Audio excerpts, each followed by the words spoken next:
University of Tasmania in Australia, and this is part of PhD research, so I'm looking at community initiatives for sustainability. So I started looking at local food systems, and then this is my second area of case study is community currencies.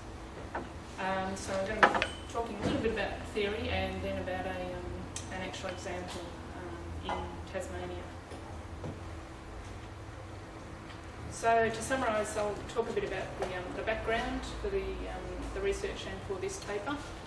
I'm talking about sustainability first off, and then about systems trust and ambivalent trust. And, yeah, sorry, I should have mentioned that. You want me to talk up? Yes. I've actually changed the title from what was on the program. I'm sorry. So my revised title is Building Systems Trust While Accounting for Ambivalent Trust, Exploring Community Exchange and Reputation Currencies. So then I'll talk about community exchange, this idea of combining reciprocal exchange and negotiated exchange. And then about the case study, which is called Community Exchange Northwest Tasmania, or the SENSE project, and three aspects of that in particular. So my research looks at sustainability, and I sort of have two approaches to sustainability. And firstly, it's just, well, we need to maintain social systems and ecological systems for sustainability. But the other approach is also that communities need to deliberate about what sustainability means to them and what their values about that are. And part of what my research looks at is the importance of norms, so sustainability norms. I assume that exchange is a basis for both provisioning at the individual level, and also exchange is important for large-scale cooperation to ensure provisioning for all. And we have unintended consequences of cultural evolution or socio-ecological change, and it's emanated in these different approaches to exchange. If you've got exchange in the sort of family small group situation, where obviously we don't use money to swap goods and services, but then when we have these more distant relationships, then we use money to mediate that. So we have these two different approaches. Part of what I look at is the unsustainability of the money that our national currency, which is interest bearing. So it involves asymmetric power relations, and also because interest is involved, and we have to have infinite economic growth, which is impossible in a system of limits. And the basis of my thesis is that systems trust as a basis for low carbon exchange. So it reduces transaction costs and reduces use of resources when because money is a very expensive medium of exchange in effect. So I'll just skip quickly through the framework that I use, which is feminist ecological economics. So there's some of the important parts of what I use to integrate the framework. Institutional economics, socio-ecological theory, and sociology and social psychology. So social exchange theory is an important part of that, and different conceptions of trust. So I've been using semi-structured interviews. I'm almost completed that part of it, as well as participant observation and discourse analysis. So my research questions, mainly in terms of this paper, are what norm can be identified as one of the more important sustainability norms? The second one is, in what ways can community exchange as a community currency, of which the Northwest Tasmanian is an example, help promote this norm and other sustainability norms?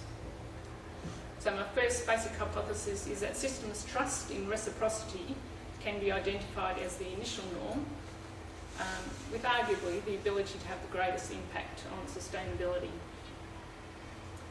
My second working hypothesis at the moment is that community exchange systems based on reciprocal exchange, but then reinforced by negotiated or contractual exchange, can strongly influence this norm and others identified as important for sustainability.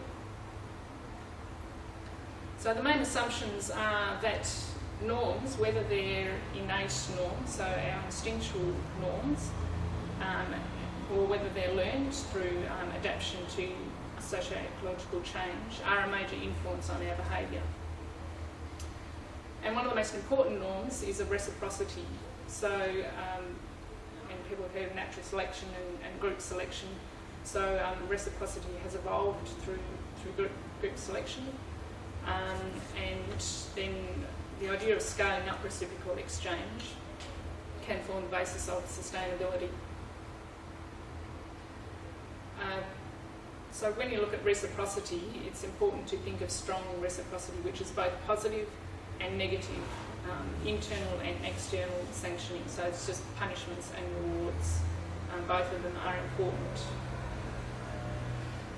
And another assumption is that there may be inadequate negative sanctioning in small groups and families, and that's partly because families have become more fragmented now. We have so much social change happening that has an impact.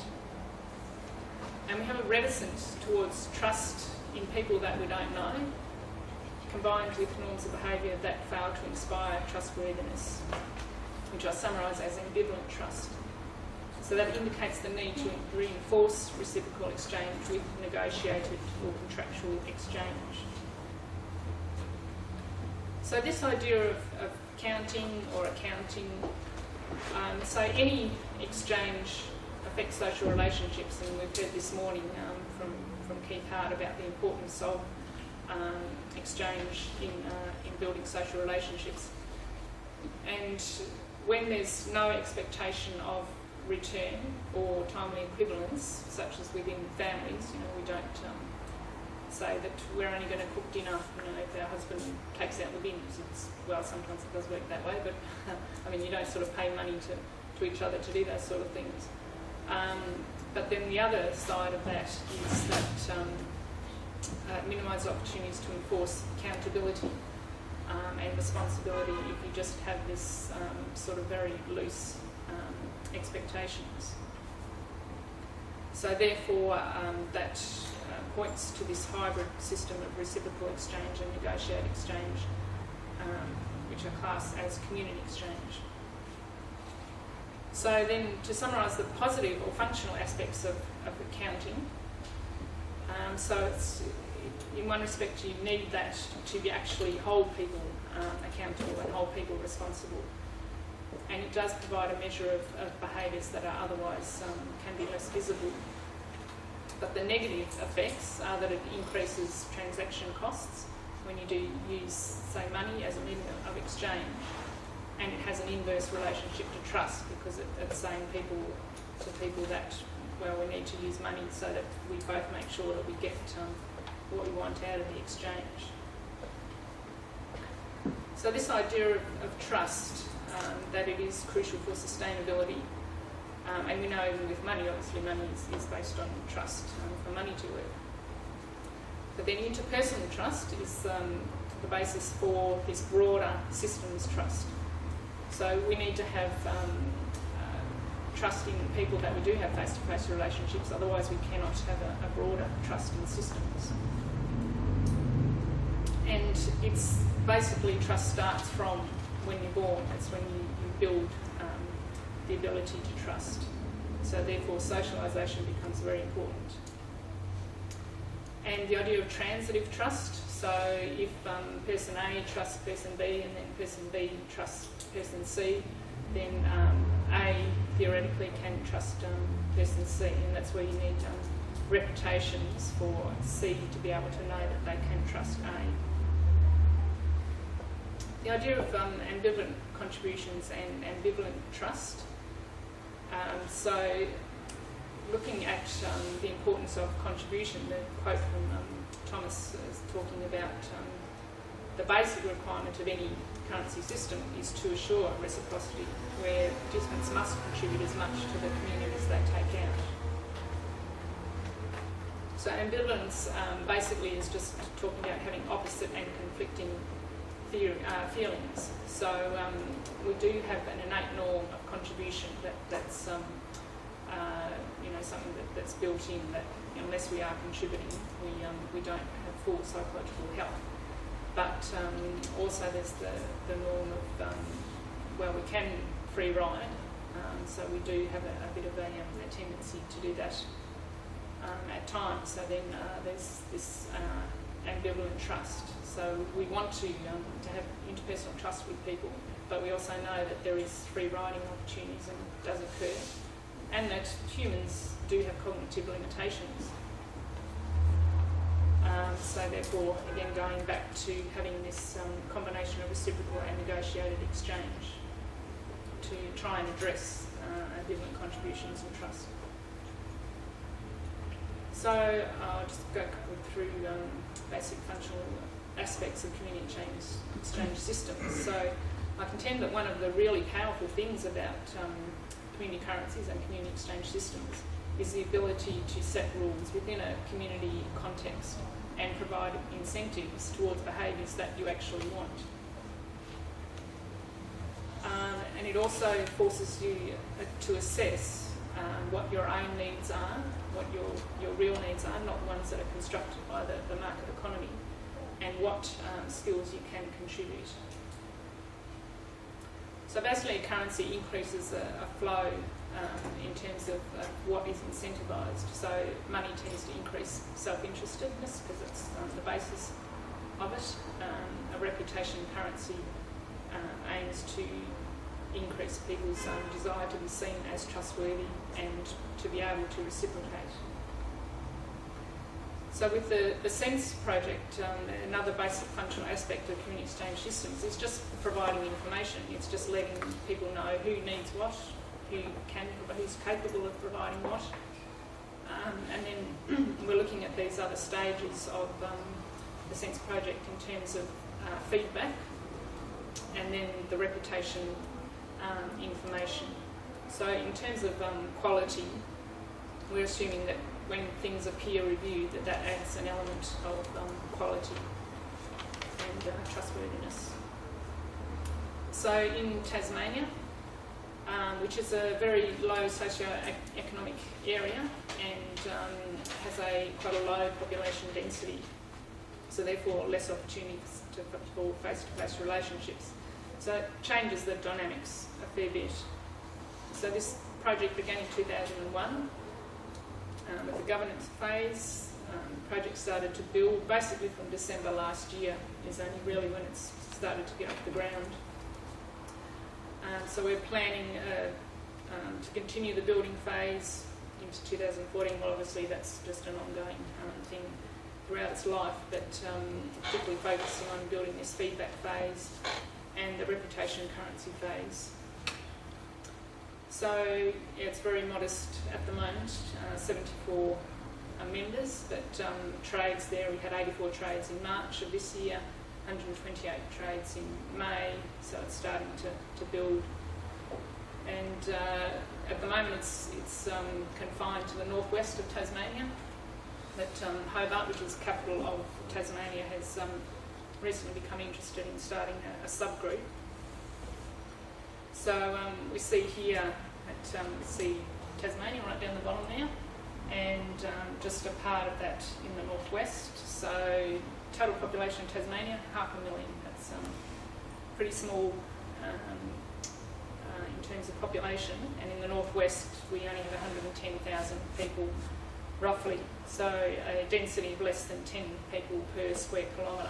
So when you're looking at a community exchange, that really does affect things in terms of the distance that people are.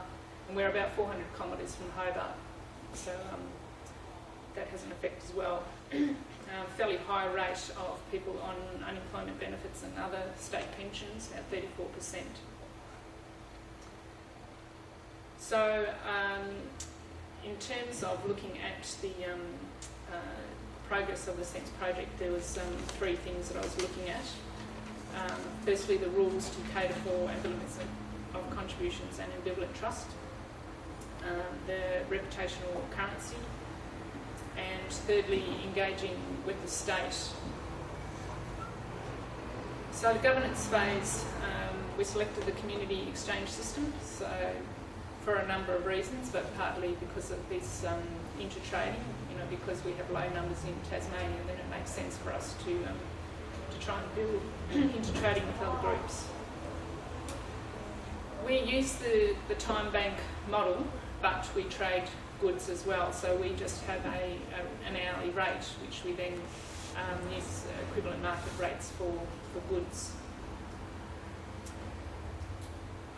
We had quite a process of negotiation with the government about the status of earnings for social security and for taxation, and we want to revisit that because at the moment they said we have to declare earnings for taxation if you're doing work in your own occupation, but I think in the UK they don't even have to declare it for that, so we may try and revisit that, and I think it really shows the benefit of community action is this capacity to negotiate with government, and actually in Tasmania it's a lot easier to do that than if you're on the mainland.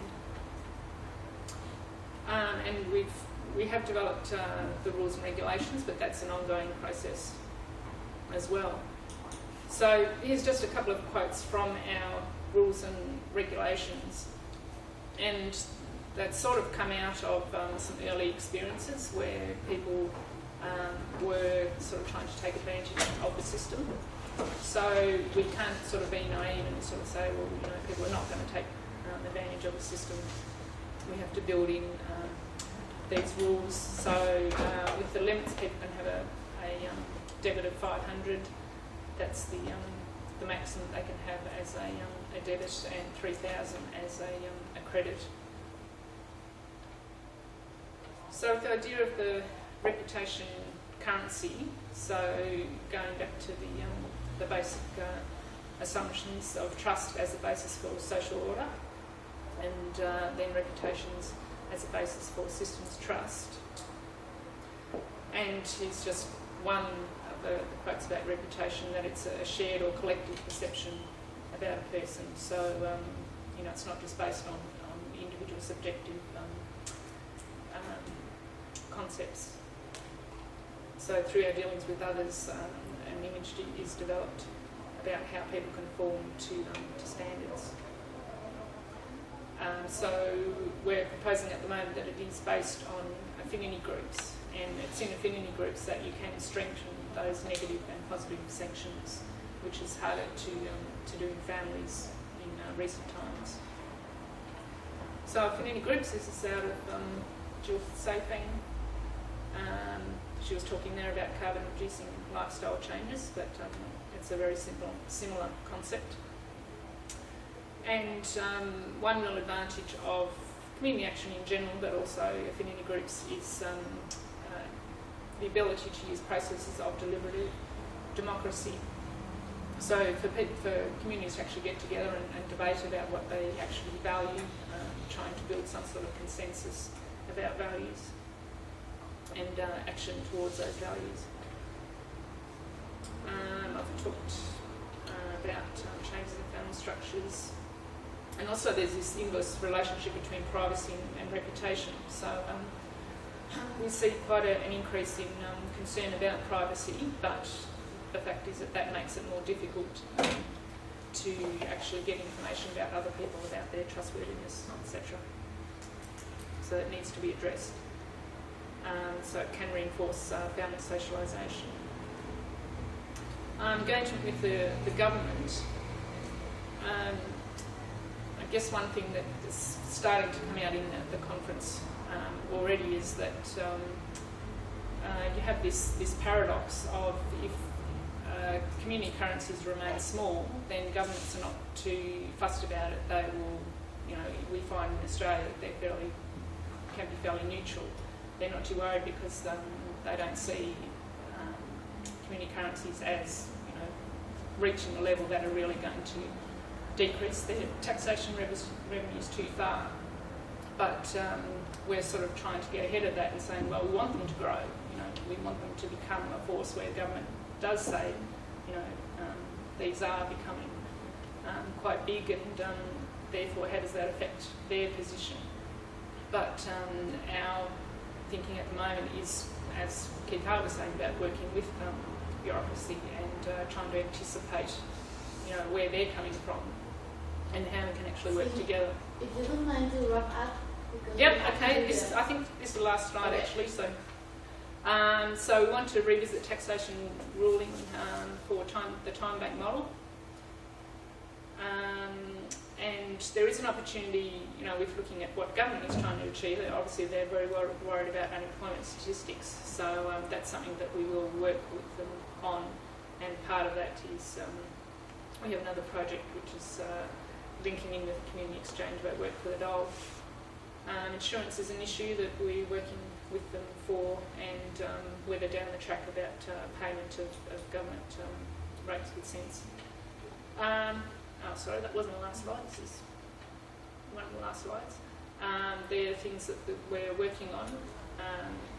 We want to include more disadvantaged. That was one of the initial reasons for starting the project, was to work with disadvantaged people. So at the moment we've only gone 5% of the way towards doing that. We're probably only 15% of the way working with government, and then building a critical mass with the non-disadvantaged. So thank you very much for listening, and if you happen to be in Australia in November, we have a national conference. It's not an academic conference, more a practitioner conference as part of a sustainable living festival we're having in Tasmania. So everybody's welcome.